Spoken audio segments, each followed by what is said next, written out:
샬롬 샬롬 샬롬 샬롬 샬롬. 하나님 사랑합니다. 여러분 주 안에서 사랑합니다. 오늘 평통한 날과 공고한 날에 우리 14절에 이렇게 말씀하죠. 전체가 7장이 28절까지 28절까지 나와 있는데 14절 중심으로 형통한 날과 공고한 날은 우리가 어떠한지, 7장은 이제까지에 다르게 지혜로운 삶을 살아라 말씀하시네요. 우리 항상 기도할 때 잠언 11장 14절 말씀 기도하죠. 지략이 없으면 백성이 망하여도 지략이 많으면 평안을 누린다. 왜 평안을 누리겠어요? 답을 척척 대니까 평안해지죠. 마음이 너무 기쁘죠. 이런 것처럼 인간적인 지혜가 아니라 하나님 중심의 그러한 지혜를 구해야 되겠죠. 하나님 중심의 지혜는 세상 지혜와는 달리 우매한 것들보다 월성을 당연히 지니고 있습니다. 따라 성도가 이러한 지혜를 근거로 신중하게 알아가야 함을 전도자는 역설합니다. 알았을 때 우리는 평강을 누린다. 본장에 좀 중요한 구절을 몇 구절 짚고 갑니다. 초상집에 가는 것이 나으니 모든 사람의 끝이 유와 같이 됨이라. 2절에 오늘 본문 2절이죠. 한 번 죽는 것은 사람에게 정해진 일이에요. 그죠? 그리고 근데 그 후에 선악간의 심판이 반드시 있죠. 그렇기 때문에 초상집에 가는 것이 잔치집에 가는 것보다 낫다. 우리 모두에게 찾아오는 것은 태어남과 돌아감입니다. 그리고 급한 마음으로 노를 바라지 말라고 우리 9절에 말씀하죠. 잠언 12장 16절에 미련한 자는 당장 분노를 나타내거니와 슬기로운 자는 어때요? 수욕을 참느니라. 야고보서 1장 20절에도 사람이 성내는 것이 하나님의 의를 이루지 못한다 이렇게 말씀합니다. 하나님이 굳게 하신 것을 누가 곧게 하겠느냐 오늘 13절에 말씀하죠. 구부러진 것도 곧게 할 수 없고 모자란 것도 우리가 채울 수도 없고 셀 수도 없습니다. 하나님밖에 하실 분이 안 계시죠. 전도서 1장 17절에서 2장 11절까지 보면 솔로몬은 해아래 만족이 있으리라 믿고 눈이 원하는 것 마음이 즐거워하는 무엇이든지 웃음, 희락, 술, 선한 일, 사업, 집, 포도원, 여러 동산과 과원, 각종 과목, 삼림, 노비, 소와 양떼, 은금, 노래하는 남녀, 처첩들 막지 않고 취하여 자신을 심적으로 즐겁게 보았지만 답은 해아래에 온전한 것은 아무것도 없다. 아무것도 곧게 할 수도 없고 모자르게 해놓으신 것에도 셀 수가 없었던 것을 깨달았다라는 거예요. 전도자는. 하나님을 경외하는 자는 이 모든 일에서 벗어날 것입니다. 오늘 18절에 말씀합니다. 잠언 19장 23절에 야훼를 경외하는 것은 사람으로 생명에 이르게 하는 것이라. 경외하는 자는 족하게 지내고 재앙을 당하지 아니한다라고 말씀합니다. 잠언 22장 4절에도 야훼를 경외함의 보상은 뭐라고 그래요? 재물과 영광과 생명이라고 말합니다. 선을 행하고 전혀 죄를 범하지 아니하는 의인은 세상에 없다고 그러죠. 오늘 본문 20절에 요한일서 1장 10절에도 만일 우리가 범죄하지 아니하였다 하면 하나님을 거짓말하는 이로 만드는 것이니라. 또한 그의 말씀이 우리 속에 있지 아니하리라 이렇게 얘기합니다. 사람은 그저 의인이 없어요. 요한복음 13장 8절에도 베드로가 이르되 내 발을 절대로 씻지 못하시리다. 예수께서 대답하시되 내가 너를 씻어주지 아니하면 내가 나와 상관이 없다. 예수는 우리를 죄를 씻으시려고 오신 분이죠. 하나님은 사람을 정직하게 지으셨으나 사람 많은 꾀를 낸 것이라고 말씀합니다. 오늘 본문 29절에도 이렇게 말씀하죠. 하나님은 첫사람 아담을 무음한 상태로 지으셨어요. 그러나 아담이 뱀 마귀에게 미혹되어 하나님의 언약을 어기고 불순종함으로 인해서 죄가 세상에 들어오게 되었고 이후 모든 사람은 죄의 종이 되었어요. 로마서 5장 12절입니다. 그러므로 한 사람으로 말미암아 죄가 세상에 들어오고 죄로 말미암아 사망이 들어왔나니 이와 같이 모든 사람이 죄를 지었으므로 사망이 모든 사람에게 이르렀다. 원래는 영원히 살 수 있는 생명이었는데 한 사람으로 인하여서 죄를 두려워했어요. 아담이 아니라 하와가 그렇게 시작이 되는 거죠. 그래서 지혜자의 마음, 명예를 아는 지혜자에 대해서 1절에 말씀하고 있습니다. 1절부터 살펴보도록 합니다. 좋은 이름이 좋은 기름보다 낫고 죽는 날이 출생하는 날보다 낫다라고 말씀하죠. 그래서 초상집에 가는 것이 잔치집에 가는 것보다 낫다고 얘기합니다. 지혜로운 사람은 명예를 아는 사람인데 명예를 존중히 여기는 사람이 진정으로 무엇의 가치를 두고 인생을 살아야 할지를 아는 사람이다. 우둔한 사람은 육체의 즐거움을 위해서 재물을 탕진하죠. 그러나 지혜로운 사람은 세상에 무엇을 구하는 것보다 진리를 밝히려는 명예로운 길을 선택합니다. 성도의 존귀한 이름이 탐욕 때문에 더럽혀지지 않도록 자신을 절제하고 죽음으로 신앙을 지켜가죠. 제자 이름을 더럽힌 가룟 유다, 우리 너무나 잘 알죠. 마태복음 26장 14절에서 16절이죠. 유다가 배반합니다. 그때 12 중에 하나인 가룟 유다라는 자가 대제사장들에게 가서 말하되 내가 예수를 너에게 넘겨주리니 얼마나 주려나 하니 그들이 은 30을 달아주거늘 그가 그때부터 예수를 넘겨줄 기회를 찾더라. 돈에 넘어갔어요. 이 사람이 세리였죠. 네, 돈꾀를 맡은 사람이었습니다. 그러다 보니까 그만 돈이 우상이 돼버리죠. 영혼을 사모하는 제자에 대해서 2절에 초상집에 가는 것이 잔치집에 가는 자보다 나으니 모든 사람이 끝이 이와 같이 됨이라 산자는 이것을 그의 마음에 둘지어다. 슬픔이 웃음보다 나음은 얼굴에 근심하는 것이 마음에 유익하기 때문이다.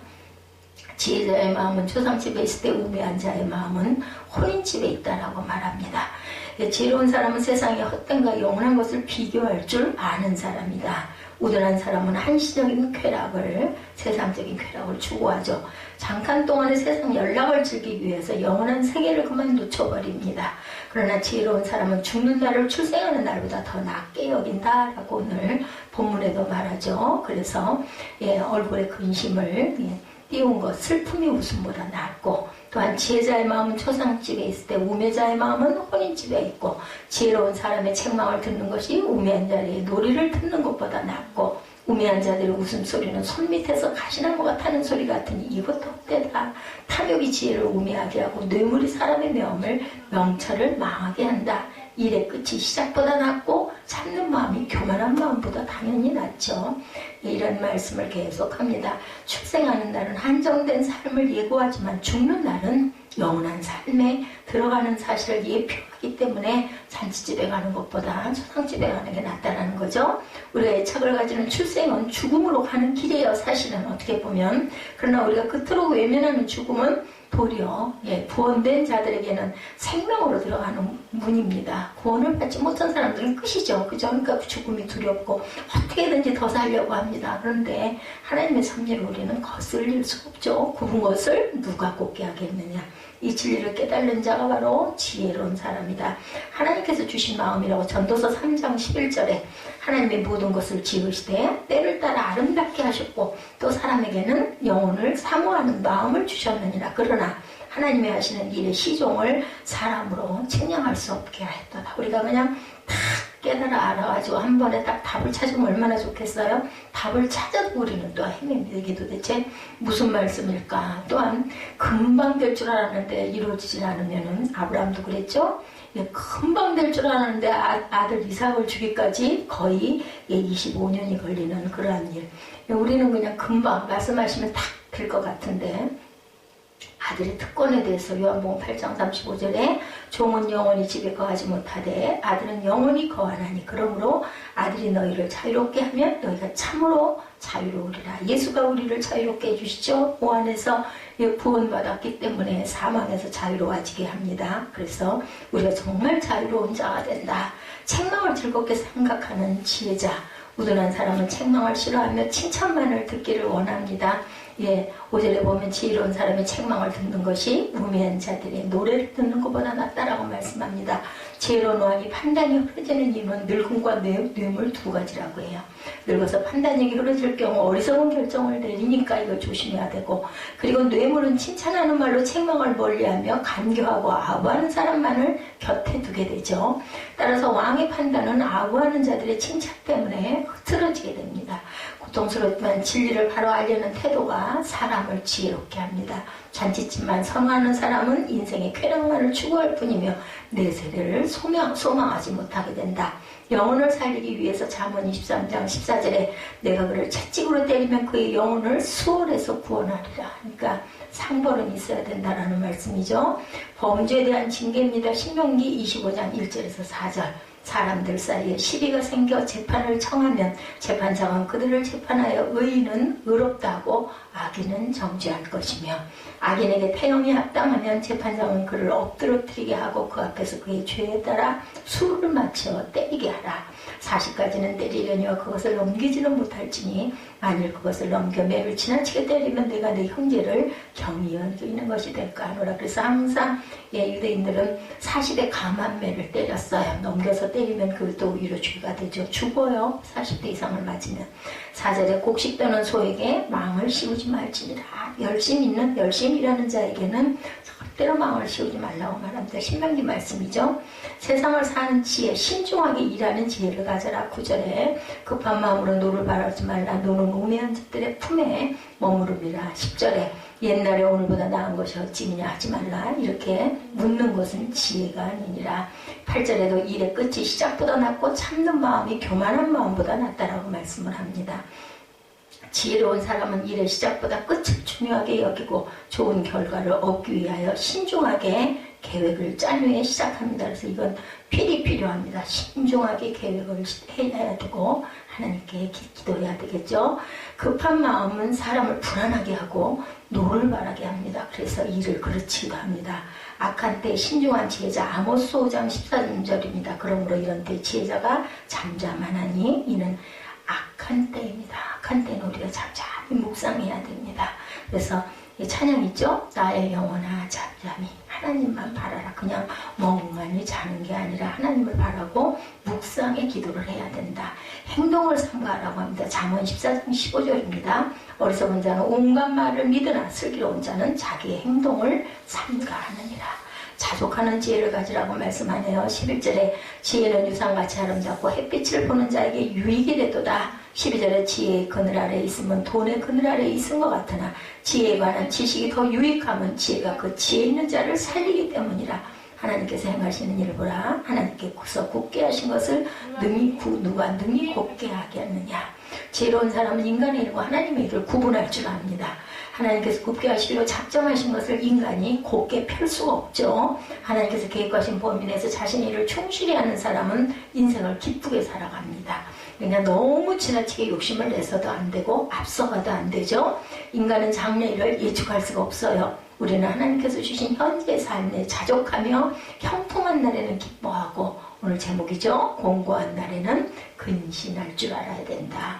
공고한 날에 우리가 해야 할 일 근신해라. 형통할 때는 기뻐해야죠. 인간은 장래를 예측할 수 없기 때문에 자족하는 비결에 대해서 빌립보서 4장 11절에서 13절입니다.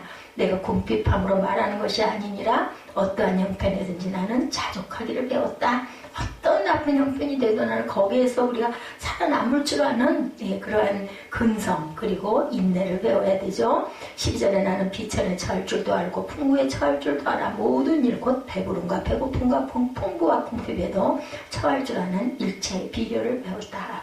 사도 바울이 이렇게 고백하죠. 자신은 어떠한 일에서도 다 견뎌내고, 그러니까 능력을 주셔야 하나님께서는 우리에게 꼭 먹을 것을 꼭 주시는 것이 아니라 그것을 극복하고 넘어설 그런 방법을 알게 하시죠. 그래서 13절에 내게 능력 주시는 자 안에서 내가 모든 것을 할 수 있게 만들어주신 하나님입니다. 하나님을 신뢰하는 자족을 하박국이 3장 17절에서 19절에 고백합니다. 우리 너무나 잘 아는 찬양이죠. 비록 무화과 나무가 무성하지 못하며 포도나무에 열매가 없으며 감람나무에 소출이 없으며 밭에 먹을 것이 없으며 우리의 양이 없으며 외양간에 소가 없을지라도 18절에 나는 야훼로 말미암아 즐거워하며 나의 구원의 하나님으로 말미암아 기뻐하리로다. 주 여호와는 나의 힘이시라. 나의 발을 사슴과 같게 하사 나를 나의 높은 곳으로 다니게 하시리로다. 이 노래는 지휘하는 사람을 위하여 내 수금에 맞춘 것이니라. 이렇게 증거되어 있습니다. 하박국 3장 17절에서 19절까지의 말씀입니다. 중용을 선택하는 지혜를 가져라. 12절에 보니까 지혜의 그늘 아래에 있으면 돈의 그늘 아래에 있은 것 같으나 지혜에 관한 지식이 더 유익하면 지혜가 그 지혜 있는 자를 살리기 때문입니다. 하나님께서 행하시는 일을 보라. 하나님께서 굳게 하신 것을 누가 능히 굳게 하겠느냐. 지혜로운 사람은 지나치게 지혜를 중요시하지 않는다라는 거예요. 지나치게 자신의 지혜에 집착하는 사람은 교만한 사람입니다. 신앙은 이성을 초월한 것임에도 불구하고 자신의 지각으로 이해하려는 사람은 파멸의 길에 빠지고 맙니다. 그러니까 너무 내가 복음을 주장해서도 안 된다라는 거죠. 지혜자가 어떤 가치 기준을 세우고 그 기준에 의거하여 세상을 바라보지만 세상의 모든 일을 바로 다 이해하지는 못한다. 예, 그러니까 100%는 없어요. 그래서 세상에는 자기 의로움 때문에 멸망하는 의인이 있고 악행 중에 장수하는 악인이 있습니다. 욥의 세 친구는 지나치게 지혜를 중시한 사람들이었기 때문에 욥의 고난을 이해하지 못합니다. 진정한 지혜는 중용의 길을 터득할 줄 알아야 한다. 그 사람 입장에서도 생각할 줄 알아야 되고 너무 절대 그죠? 그렇게 너무 그런 것을 주장하고 가서는 안 된다는 거죠. 예, 자기 절제를 요구하는 중용. 그래서 요즘에는 중용이 예, 그렇죠. 그럴 수도 있지라는 생각을 또 좀 할 줄도 알아야 되겠다. 자기 절제를 요구하는 중용에 대해서 고린도전서 9장 25절에서 27절입니다. 이기기를 다투는 자마다 모든 일에 절제하나니 그들은 썩을 승리자의 관을 얻고자 하되 우리는 썩지 아니할 것을 얻고자 하니라. 승리관 얻으려고 얼마나 싸워요. 그죠? 또 얼마나 그것을 이루기 위해서 얼마나 많은 훈련을 합니까? 26절에 그러므로 나는 다름질하기를 향방 없는 것 같이 아니하고 싸우기를 허공을 치는 것 같이 아니하며 27절에 내가 내 몸을 쳐 복종하게 하면 내가 남에게 전파한 후에 자신이 더디어 버림을 당할까 두려워합니다. 자신을 지키기 위한 중용입니다. 잠언 2장 11절이죠. 근신이 너를 지키며 명철이 너를 보호한다 라고 말씀합니다. 인간 이성에 한계가 있다. 그죠? 하나님이 곱게 하신 것을 절대로 곱게 할 수가 없다라고 말씀합니다. 13절이죠. 예, 하나님께서 행하시는 일을 보라. 하나님께서 굽게 하신 것을 누가 능히 곱게 하겠느냐. 그래서 오늘 본 중심이죠. 형통한 날에는 기뻐하고 공고한 날에는 되돌아볼 줄 알아야 된다. 이 두 가지를 하나님이 병에 나가사 악에 하사 사람에게 장래를 능히 헤아려 알지 못하게 하셨어요. 하나님께서 너무 뭐할까봐 교만할까봐. 전도자의 탐구와 지혜에 대한 열망은 결코 비상적이 아니고 돈과 같은 어떤 세상적인 대가를 얻기 위함도 아니었다. 지혜를 얻는 데 있어서 그런 여러 가지 방법을 사용하였고 주제를 여러 가지 측면에서 접근합니다. 좋은 것들은 그 상대방인 측면에서도 연구했죠. 한마디로 말해서 전도자의 열의와 탐구는 굉장한 대단한 것이었습니다. 왜냐하면 그 비밀은 인생의 지각 밖에 있는 것, 하나님의 손에 있죠. 이성의 한계에 대해서 고린도전서 1장 25절에 하나님의 어리석음이 사람보다 지혜롭고 하나님의 약하심이 사람보다 강합니다. 진리에 대한 편견에 대해서 마가복음 2장 6절에서 8절입니다. 어떤 서경관들이 거기 앉아서 마음이 생각하기를 이 사람이 어찌 이렇게 말하는가 신성모독이로다. 오직 하나님 한 분 외에 누가 능히 죄를 사하겠느냐. 예수님이 굉장히 오해를 많이 받았죠. 그들이 속으로 이렇게 생각하는 줄을 예수께서 그 중심에 아시고 이르시되 어찌하여 이것을 마음에 생각하느냐. 마음을 다 환히 뚫고 아시죠. 하나님이시니까.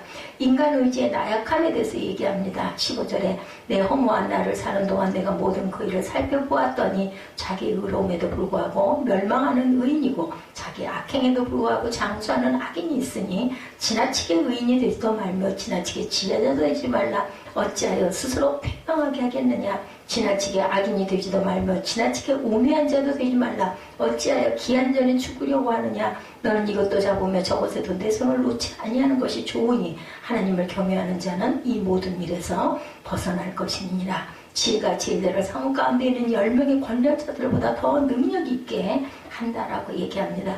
선을 행하고 전혀 죄를 범하지 않는 의인은 세상에 없다 이렇게 나갑니다. 인간의 의지의 나약함이죠. 전도자가 지혜로운 인생을 탐구하여 얻은 결과가 몇 가지 있었는데 약간의 진리를 깨닫는 전도자는 기뻤지만 이내 절망합니다. 왜냐하면 전도자는 그것을 실천할 수 있는 의지가 없었기 때문이다. 의리를 아는 의인은 있지만 선을 행하고 죄를 범치 않는 의인은 세상에 한 사람도 없다. 인생 중에 죄의 유혹과 올무가 곳곳에 놓여있기 때문이죠. 인간은 나약한 의지로는 그러한 유혹을 절대로 뿌리치지 못한다고 말씀합니다. 그래서 지나치게 의인이 되지도 말고 지나치게 지혜자도 되지 말라. 어찌하여 스스로 패망하려고 하느냐. 지나치게 악인이 되지도 말며 지나치게 우매한 자도 되지 말라. 어찌하여 기한 전에 죽으려고 하느냐. 너는 이것도 잡고 저것에도 내 손을 놓지 아니하는 것이 좋으니 하나님을 경외하는 자는 이 모든 일에서 벗어날 것입니다. 연약한 인간이에요. 우리는 신명기 28장 56절에 또 너희 중에 온유하고 연약한 부녀 곧 온유하고 연약하여 자기 발바닥으로 땅을 밟아보지도 아니하던 자라도 자기 품의 남편과 자기 자녀를 미운 눈으로 바라보며 이렇게 말합니다. 주가 담당하신 우리의 연약입니다. 마태복음 8장 17절이죠. 이는 선지자 이사야를 통하여 하신 말씀에 우리의 연약한 것을 친히 담당하시고 병을 짊어지셨도다 함을 이루려 하심이라. 십자가 지심이죠. 인간의 본성의 죄악됨에 대해서 아까 우리가 읽었습니다. 16, 7절에 지나치게 의인이 되지도 말며 하죠. 전도자는 마지막으로 자신의 손에 악함이 있음을 고백하면서 지혜의 헛됨을 지적합니다. 하나님은 우리를 정직하게 만드셨으나 우리가 스스로 타락하여 죄를 범하였다. 그러므로 우리는 지혜로울지라도 악한 죄를 내는 것에 불과하다. 우리가 영적으로 타락한 상태를 벗어나지 못하는 한 우리의 지혜는 무용지물이다. 마음이 악하다고 그럽니다. 마태복음 15장 19절에 마음에서 나오는 것은 악한 생각과 살인과 간음과 음란과 도둑질과 거짓 증언과 비방이니 이런 것들이 사람을 더럽게 하는 것이요 씻지 않는 손으로 먹는 것은 사람을 더럽게 하지 않으니라. 이렇게 얘기합니다. 우리는 손 안 씻고 음식 먹으면 막 큰일 날 것 같은데 여기서는 오히려 말씀하죠. 마태복음 15장 20절에서 씻지 않은 손으로 먹는 것은 사람을 더럽게 못한다라는 거예요. 우리 안에서 나오는 것이 차라리 더 더럽다. 지혜가 지혜자를 성읍 가운데 있는 10명의 권력자들보다 더 능력이 있게 하느니라. 선을 행하고 전혀죄를 범하지 아니하는 의인은 세상에 없기 때문이다. 또한 사람들이 하는 모든 말이 내 마음에 두지 말라. 그리하면 내 종이 너를 저주하는 것을 듣지 아니하리라. 22절에 너도 가끔 사람을 저주하였다는 것을 내 마음도 알고 있느니라. 내가 이 모든 것을 지혜로 시험하며 스스로 이르기를 내가 지혜자가 되려 하였으나 지혜가 너를 멀리하였도다. 이미 있는 것은 멀고 또 깊고 깊도다. 누가 능히 통달하랴. 내가 돌이켜 전심으로 지혜와 명철을 살피고 연구하여 악한 것이 얼마나 어리석은 것이요 어리석은 것이 얼마나 미친 것인 줄을 알고자 하였던 26절에 마음은 올무와 금을 갖고 손은 포순 같은 여인은 사냥보다 더 쓰다는 사실을 내가 알았도다. 그러므로 하나님을 기쁘게 하는 자는 그 여인을 피하려니와 죄인은 그 여인에게 붙잡히리로다.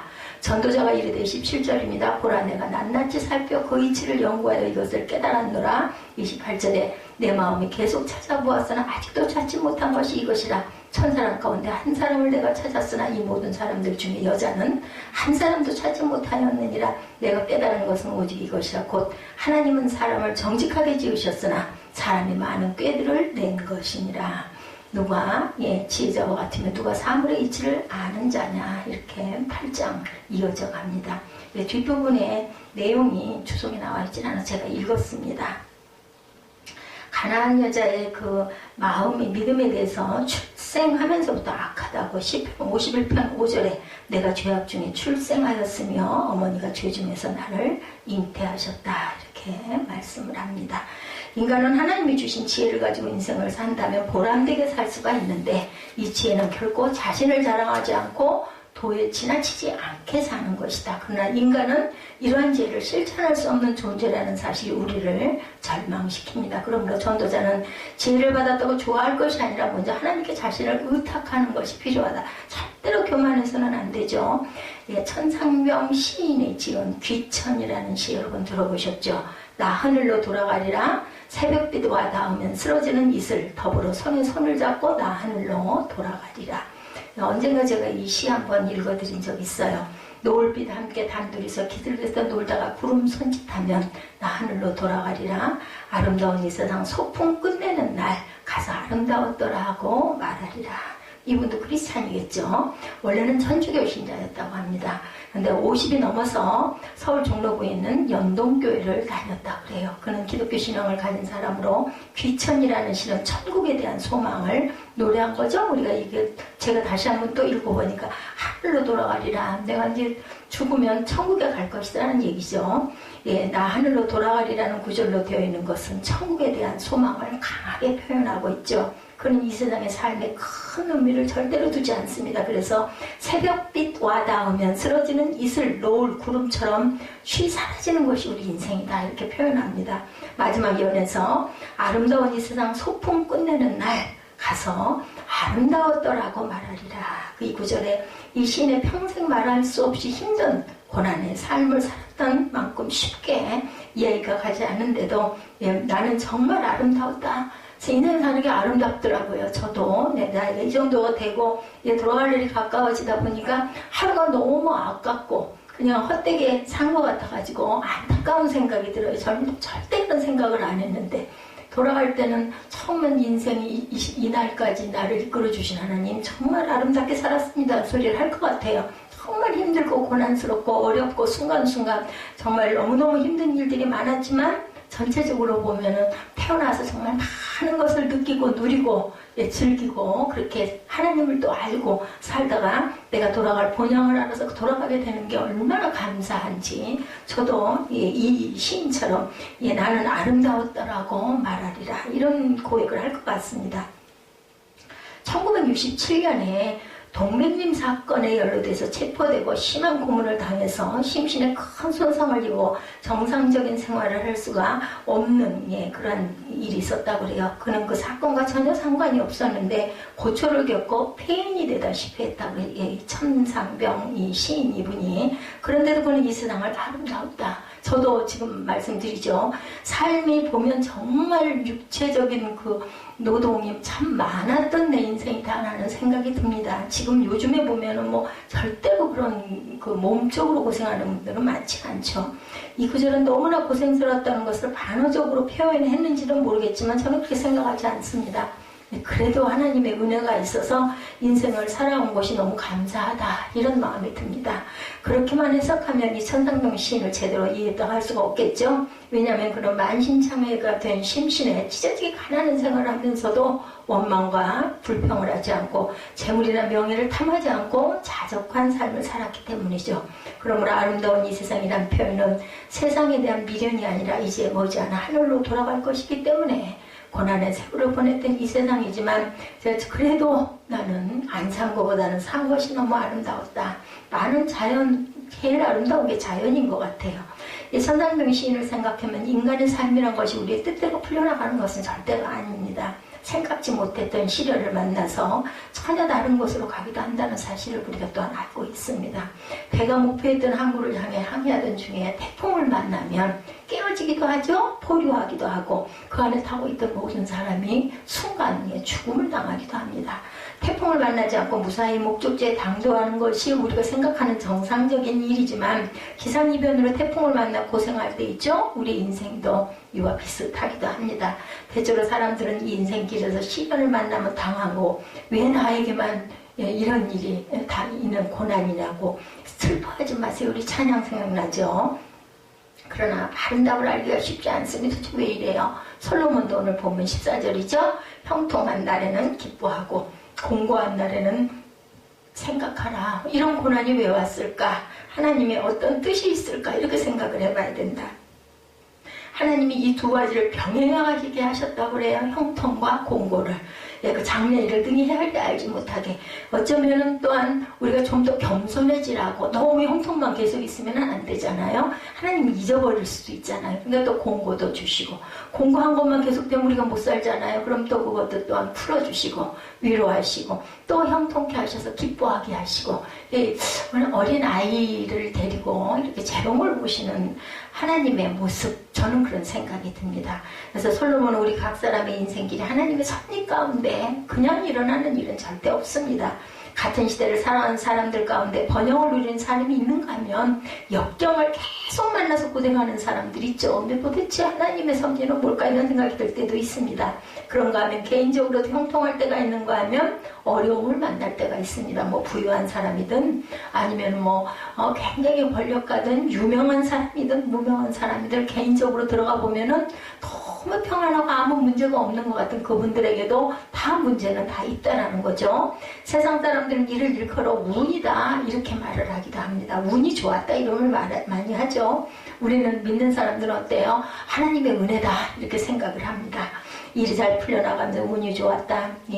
크리스찬들은 하나님의 은혜다. 하나님께서 나를 돌보셨다. 성공하려면 운이 따라야 한다. 그래서 나온 말이 운칠기삼이라는 뜻이라고 그래요. 성공과 실패는 운이 7이고 개인의 노력은 3에 불과하다라는 이야기를 합니다. 근데 하나님의 은혜죠. 하나님을 인정하지 않는 사람들의 막역이 하지만 운의 탓으로 돌리는 거죠. 그러나 하나님을 경외하는 성도는 운을 믿지 않고 하나님의 섭리를 믿습니다. 그렇지만 우리가 하나님의 섭리를 이해하기가 쉽지가 않죠. 좋은 일일 때는 기쁘니까 하나님께 영광 돌립니다. 감사합니다. 뭐 하나님의 은혜입니다. 하나님께서 하셨습니다. 이렇게 합니다. 근데 만약에 그러지 않을 때는 하나님 도대체 이게 무슨 일이 왜 이런 일이 왜 이렇게 꼬이고 왜 이렇게 힘들어요? 이렇게 되죠. 모르세요? 다 아시잖아요. 이런 얘기합니다. 구약의 다윗 왕 때 아삽이라는 성도, 그 시인이죠. 이 사람도 시편을 많이 썼습니다. 궁중의 악장이기도 하죠. 레위인이에요. 이 사람도. 아삽은 악인들의 형통을 보고 큰 시험에 들었다고 그래요. 이 사람도 굉장히 고뇌를 많이 했어요. 그런 악인들이 언제나 건강하고 편안하고 재산이 늘어나는 것을 보면서 내가 깨끗한 마음으로 살아온 것과 내 손으로 죄를 짓지 않고 살아온 것이 허사란 말인가 하고 갈등을 하죠. 더구나 그러나 하나님께서 시시때때로 그를 괴롭게 하시고 징벌을 하신다. 이런 생각을 했습니다. 어려운 일들을 많이 겪었어요. 그는 이 문제를 풀려고려 했으나 너무나 어려워서 풀 수가 없었다고 그래요. 근데 마침내 하나님의 성소에 들어갔을 때 우리 시편에 나와 있어요. 악한 자들의 종말이 어떻게 되려는 것을 제가 깨달았나이다. 이렇게 얘기합니다.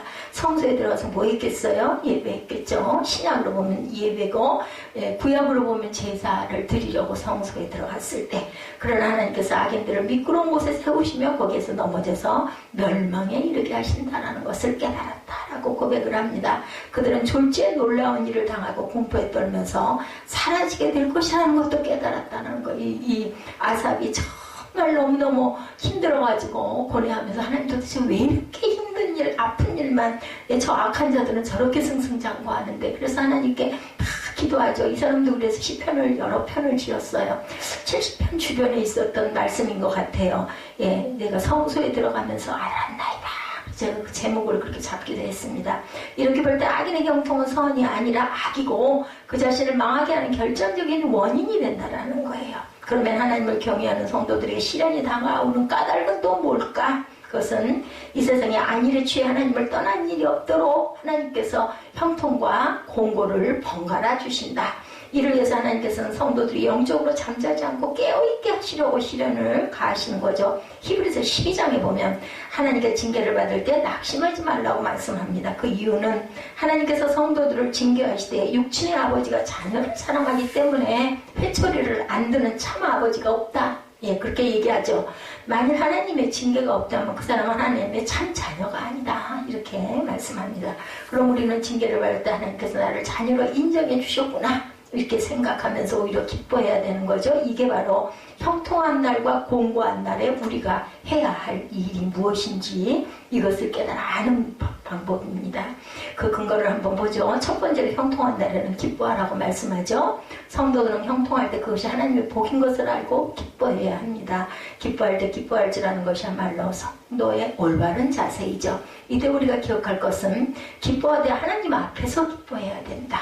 우리에게 형통한 날을 주신 분이 하나님이시기 때문에 하나님께 감사와 영광을 돌려야 되겠죠. 출애굽기 15장에 보면 모세는 하나님께 송해를 갈라 이스라엘 자손을 건너게 하시고 뒤쫓아오던 애굽의 마병들을 수장시키셨을 때 노래를 지어 백성들과 더불어 하나님을 찬송하면서 기뻐하게 했어요. 내가 야훼를 찬송하리니 그는 높고 영화로우시며 말과 그 탄자를 바다에 던지셨음이로다. 여호와는 나의 힘이요 노래시며 나의 구원이시더라. 그는 나의 하나님이시니 내가 그를 찬송할 것이요 내 아비의 하나님이시니 내가 그를 높이리로다. 모세의 누이 미리암은 여인들과 함께 작은 북을 손에 잡고 춤추며 큰 구원을 주신 하나님을 찬송하죠. 이름이 바로 미리암의 노래다. 이렇게 지어서 시편에 노래하고 있습니다. 형통할 때 기뻐하고 하나님께 감사 찬송을 돌리는 것은 민족적인 구원뿐만이 아니라 개인적인 차원에서도 마찬가지죠. 직장에서 승진을 했거든 하나님의 은혜인 줄 알고 감사하고 기뻐해야 되겠고, 자녀가 취직을 하고 상급학교에 잘 들어갔을 때도 하나님을 기뻐해야 되죠. 또 결혼을 하든 형통케 하신 하나님 앞에 기뻐하고 감사를 올릴 줄 알아야 됩니다. 많은 재물을 얻었을 때 내 능력과 내 손의 힘으로 모은 것이라고 생각하지 말고 하나님께서 재물을 얻을 능력을 주셨음을 알고 하나님께 예물을 바쳐서 감사를 표시해야 합니다. 우리에게 좋고 유익한 일이 생길 때 그 모든 것이 하나님의 축복인 것을 알고 감사하며 기뻐해야 되겠죠. 그래서 우리가 형통한 일에 기뻐할 때 하나님은 또 더욱더 기뻐하시죠. 부모 자식이 원하는 선물을 사주었을 때 어때요? 그 선물을 받고 자식이 좋아하고 기뻐할 때 부모는 너무 기쁘죠. 시큰둥해하거나 뭐 나는 이거 원하지 않았는데 이러면 줬던 거 도로 뺏고 싶고 다 쥐어받고 싶지 않아요? 똑같아요. 하나님 마음도. 좋은 거 사주어도 기뻐하지 않는다면 그 자식을 보는 부모의 마음이 상하죠. 그리고 내가 다시는 그런 거 해주나 봐라 이런 마음이 듭니다. 그건 하나님도 마찬가지죠. 왜냐하면 우리가 하나님의 성품을 닮아서 태어났기 때문이죠. 우리가 형통을 기뻐하고 즐거워할 때 하나님께서는 더 좋은 곳으로 주시고 싶어 합니다. 우리는 하나님을 섬길 때도 기쁨으로 섬겨야 되겠죠. 하나님을 예배하는 것이 기뻐야 합니다. 시편 100편에 온 땅이여 야훼께 즐거운 찬송을 부를지어다. 기쁨으로 야훼를 섬기며 노래하면서 그의 앞에 나아갈지어다 라고 합니다. 시편 84편은 고라자선의 시인데 거기 보면 성전을 사모하는 심정을 표현하죠. 1절에 보면 84편 1절부터 한 3절까지 보면 만군의 여호와여 주의 장막이 어찌 그리 사랑스러운지 우리 찬양 많이 합니다. 내 영혼이 야훼 궁전을 사모하여 쇠약하며 내 마음과 육체가 생존하시는 하나님께 부르짖나이다. 나의 왕 나의 하나님 만군의 야훼여 주의 제단에서 참새도 제 집을 얻고 제비도 새끼들 보금자리를 얻었나이다. 주의 집에 거하는 자가 복이 있나이다. 저희가 항상 주를 찬송하리이다. 이것이 바로 예수님이 그러죠. 참새도 제 집이 있고 그죠. 제비도 보금자리가 있는데 나는 머리 둘 곳이 인자는 머리 둘 곳이 없다라고 또 말씀합니다. 이게 바로 시편 84편에 나온 내용이기도 하죠. 이 시편을 지은 성도는 성전을 얼마나 사랑하였는지 고라자선의 시예요. 이게 성전 처마 밑에 보금자리를 튼 참새와 제비를 부러워했어요. 성전을 너무 사모해서. 네, 나는 사정상 성전에 자주 올라가지 못하는데 저 미물드는 성전을 제집 삼아서 사니 얼마나 좋을까, 그죠? 제가 그렇게 그 성전을 사모했습니다. 성전에 올라가서 하나님을 예배하는 것을 너무나 사모했던 그 고라자선의 이 시편입니다. 84편이. 오늘날 예배당은 구약시대의 성전은 아니지만 하나님을 예배하는 처소라는 점에서는 공통점이 있죠. 우리는 고라자선과 같이 하나님을 예배하는 처소에 나오기를 기뻐해야 할 줄 압니다. 주의 일을 할 때에도 억지로가 아니라 기쁨으로 해야 하나님께서 기쁘게 받으시죠. 교회에서 봉사할 때도 자원하는 마음으로 해야 교회에 덕을 세울 수 있습니다. 고린도후서 9장 7절에 연보에 관해서 말합니다. 각각 그 마음에 정한 대로 할 것이요 인색함이나 억지로 하지 말지니 하나님은 내는 자를 즐겨내는 자, 그냥 내는 게 아니라 즐겨내는 자를 사랑하십니다. 그래서 헌금은 억지로 절대로 해서는 안 됩니다. 그런가 하면 형통한 날은 기뻐하라는 말씀에서 기뻐하라는 것은 좋게 되라, 선하게 되라 라는 의미가 있습니다. 다시 말하면 형통한 날을 세상적인 목적이나 육신의 즐거움과 방종을 위해서 허비하지 말고 선한 일을 위해서 살라는 거예요. 우리 인간은 형통할 때 방심하고 교만해져서 타락해지기가 쉽죠. 겸손하고 근면하던 사람이 사회적으로 성공하고 부자가 되자 초심을 잃어버리고 거만한 태도를 취하는 거 너무 많이 봅니다. 어느 누구를 지적해서 하는 말이 아니고 사람은 누구나 이런 그 속성들을 다 가지고 있어요. 크고 작게, 그저 차이가 조금 있을 뿐이지.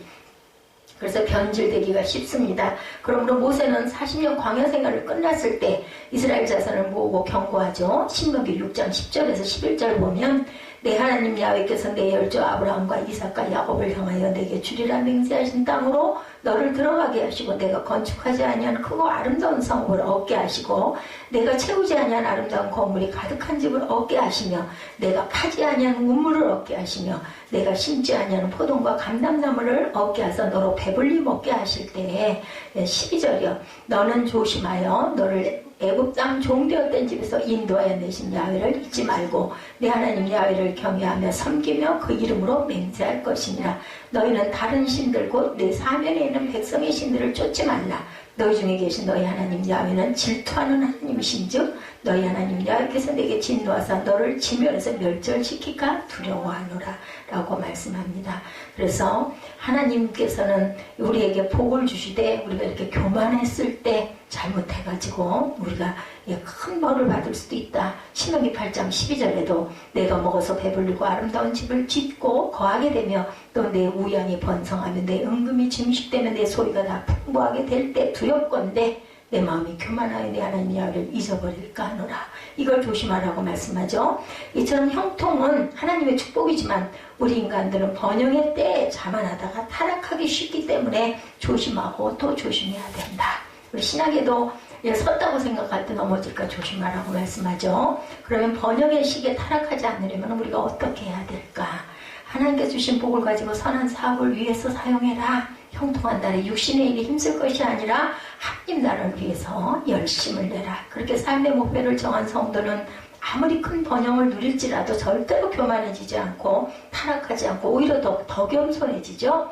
욥기 1장에도 우스땀이 욥이라고 불리는 사람이 있는데 그 사람은 온전하고 정직하여 하나님을 경외하며 악에서 떠난 자더라 이렇게 나와 있습니다. 그에게 아들 7과 딸 3이 태어나니라. 그의 소유물은 양이 7,000마리요 낙타가 3,000마리요 소가 500결이요 암나귀가 500마리이며 종도 많이 있었으니 이 사람은 동방사람 중에 가장 큰 자라 이렇게 얘기했는데도 엄청난 시험을 당하죠.